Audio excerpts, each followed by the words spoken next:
പ്രതി പൂവൻകോഴി. കുറ്റം നേരം വെളുക്കുമ്പോൾ ഒച്ചത്തിൽ കൂവും. കോഴിക്കെതിരെ നടപടിയെടുക്കാൻ തൽക്കാലം വകുപ്പില്ല. അല്ലെങ്കിൽ അത് വിലയ്ക്ക് വാങ്ങി ആ കോഴിയുടെ കൂവൽ പ്രയാസമുണ്ടാക്കുന്ന ആൾ കറി വെച്ച് കൂട്ടണം. കോഴിയെ ഇടുന്ന ജയിലുകളില്ല. കോഴിക്ക് ഒരുപാട് അവകാശങ്ങളുണ്ട്. ഇതെല്ലാം തിരിച്ചറിഞ്ഞ് കോഴിയെ ജീവനോടെ മാറ്റാൻ സാക്ഷാൽ RDO ഉത്തരവിട്ടു എന്നതാണ് ലേറ്റസ്റ്റ് വാർത്ത. ഈ സംഭവം നടക്കുന്നത് പത്തനംതിട്ടയിലാണ്. വള്ളിക്കൽ ആലുമൂട് സ്വദേശിയായ വയോധികൻ്റെ പരാതിയിലാണ് അടൂർ RDO നടപടിയെടുത്തത്. കോഴി കൂവുന്നത് തനിക്ക് ബുദ്ധിമുട്ടാണെന്ന് വയോധികൻ പരാതിപ്പെട്ടിരുന്നു. അയൽവാസി കോഴിക്കൂട് മാറ്റി സ്ഥാപിക്കാത്തതിനെ തുടർന്നാണ് പരാതി നൽകിയത്. അപ്പോൾ ആ പരാതിയുടെ അടിസ്ഥാനത്തിലാണ് ഇതിന് നടപടിയെടുത്തിരിക്കുന്നത്. ഇത് പറയുമ്പോൾ കുറച്ച് രസകരമായ കഥകൾ ഇതുമായി ബന്ധപ്പെട്ടുണ്ട്. ഞാൻ പറയുന്ന കഥയിലെ ഏറ്റുമുട്ടിയവരിൽ വാദിയും പ്രതിയും ഒക്കെ മരിച്ചുപോയി. എങ്കിലും ആ ഏറ്റുമുട്ടലിൻ്റെ കഥ അവിടെ തന്നെയുണ്ട്. മരിച്ചുപോയവർക്ക് വേണ്ടിയല്ല, ജീവിച്ചിരിക്കുന്നവർക്ക് വേണ്ടിയാണ് ഈ കഥ പറയുന്നത്. ഈ അയൽ വീട്ടുകാർ തമ്മിൽ വഴക്കുണ്ടായപ്പോൾ വളരെ സവിശേഷമായ ഒരു സംഗതി ഞങ്ങളുടെ ഒരു നാട്ടിൽ നടന്നു. അത് രണ്ട് വീട്ടുകാർ തമ്മിൽ വഴക്കുണ്ടായി. ആ വഴക്കുണ്ടായപ്പോൾ തൊട്ടയലത്തുള്ള വീട്ടുകാരിയുടെ പേര് റഷീദ എന്നാണ്. ആ റഷീദ എന്നല്ല ഒറിജിനൽ പേര്, ഞാനതിലൊരു വ്യാജ പേര് ഒരു പേരിന് വേണ്ടി ഇടുകയാണ്. അവർ മുസ്ലിം സമുദായത്തിൽപ്പെട്ടവരാണ്. മറ്റേ അദ്ദേഹം എനിക്ക് തോന്നുന്നു വിശ്വകർമ്മ സമുദായത്തിൽപ്പെട്ടവരാണ്. അദ്ദേഹത്തിൻ്റെ പേര് തൽക്കാലം ഞാൻ തങ്കപ്പൻ എന്നിടുന്നു. അപ്പോൾ ഇവർ തമ്മിലുള്ള ഏറ്റുമുട്ടൽ എന്നും അതിർത്തി വഴക്കിനാണ്. ഇപ്പോൾ ഈ റഷീദയും തങ്കപ്പനും ഒന്നും ജീവിച്ചിരിപ്പില്ല, ചിതാഭസ്മമായി മണ്ണിലും പോയി. ഈ അയൽവഴക്ക് മൂത്ത് വന്നപ്പോൾ ഒരു തരത്തിലും റഷീദയെയും ഭർത്താവിനെയും തോൽപ്പിക്കാൻ തങ്കപ്പന് കഴിയുന്നില്ല. ആ നിസ്സഹായ അവസ്ഥയിൽ വൈരാഗ്യം തീർക്കാൻ വേണ്ടി തങ്കപ്പൻ പോയി ഒരു പെൺപട്ടിയെ വാങ്ങിക്കൊണ്ടുവന്നു. എന്നിട്ട് ആ പട്ടിയുടെ പേര് റഷീദ എന്നിട്ടു.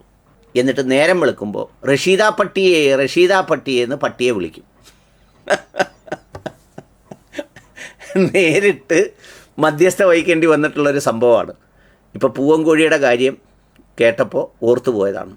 പിന്നൊരു രസകരമായ ഒരു സംഗതി സാമൂഹ്യ മാധ്യമ കുറിപ്പായിട്ട് വന്നിരുന്നു. അയൽ വീട്ടിലെ ഒരു മരം വളർന്ന് ഇപ്പുറത്തെ വീട്ടിലേക്ക് കിടക്കുന്നു. അതിൻ്റെ ഇലയും മറ്റുമൊക്കെ ഈ വീട്ടിലേക്ക് വീഴുന്നു. ഒന്നെങ്കിൽ ഒരു ദരിദ്രവാസി വിചാരിക്കണം, എന്തിനാ അവൻ്റെ അയ്യത്തോട്ട് ഇത് മറിഞ്ഞു കിടക്കുന്നത്, അവന് ബുദ്ധിമുട്ടാണെങ്കിൽ നമുക്കിതങ്ങ് വെട്ടിക്കൊടുത്തേക്കാം. അല്ലെങ്കിൽ ഈ ദരിദ്രവാസി തീരുമാനിക്കണം, അവൻ അങ്ങനെയാണെങ്കിൽ കുറച്ച് ഇലയൊക്കെ വീണോട്ടെ, എനിക്ക് വേറെ കാര്യമായ ബുദ്ധിമുട്ടില്ലെങ്കിൽ അതവിടെ നിന്നോട്ടെ. അങ്ങനല്ല, ഈ ദരിദ്രവാസികൾ രണ്ടുപേരും തമ്മിൽ ഏറ്റുമുട്ടും. അപ്പോൾ ഏറ്റുമുട്ടിയിട്ട് ഈ മരം മുറിക്കാൻ വേണ്ടി നേരെ പോകുന്നത് പഞ്ചായത്ത് ഓഫീസിലേക്കാണ്. പഞ്ചായത്ത് ഓഫീസ് എന്ന് പറയുന്നത് ഒരു പൊതുകുളമോ പൊതു കിണറോ ആണല്ലോ. എല്ലാം കൊണ്ടുവന്ന് അവിടെ ഇടാം.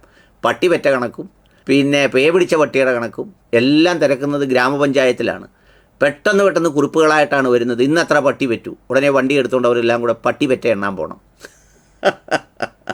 ഇതിൻ്റെ ഇടയ്ക്കാണ് വീടിന് നമ്പർ ഇടാൻ വരുന്നത്. അപ്പോൾ പട്ടി പറ്റത് നോക്കുവോ ഇത് നോക്കുവോ, അങ്ങനെയുള്ള പ്രതിസന്ധികളുണ്ട്. അത് ഞാൻ പല വീഡിയോയിലും പഞ്ചായത്ത് ജീവനക്കാരുടെ ഒരു ഗതിയെക്കുറിച്ച് പറഞ്ഞിട്ടുണ്ട്.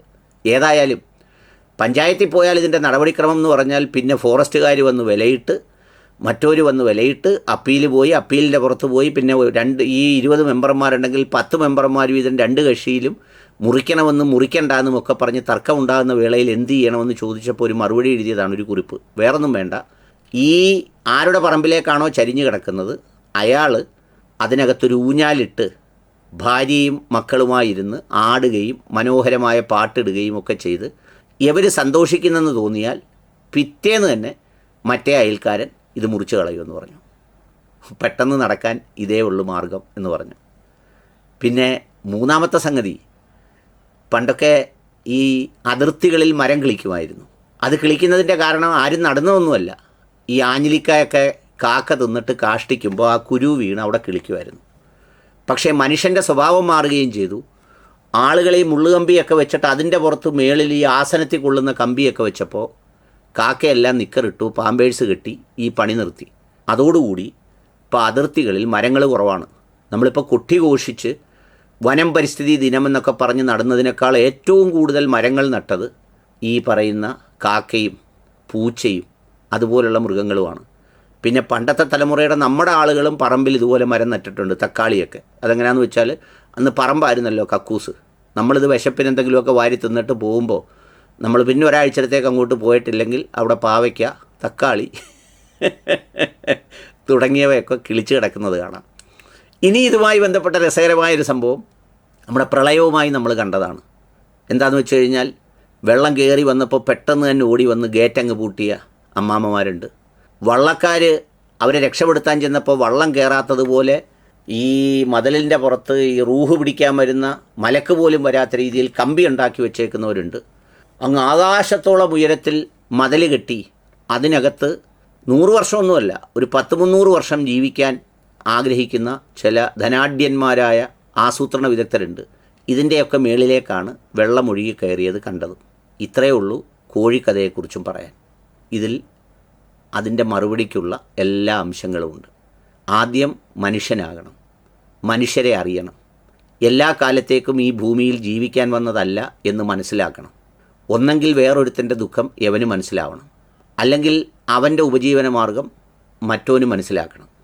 ഇവന്മാരെ രണ്ടുപേരെയും വിളിച്ച് 2 പേർക്കും പൂവൻകോഴി പുരസ്കാരം ഈ RDOയെ കൊണ്ട് കൊടുപ്പിക്കണം.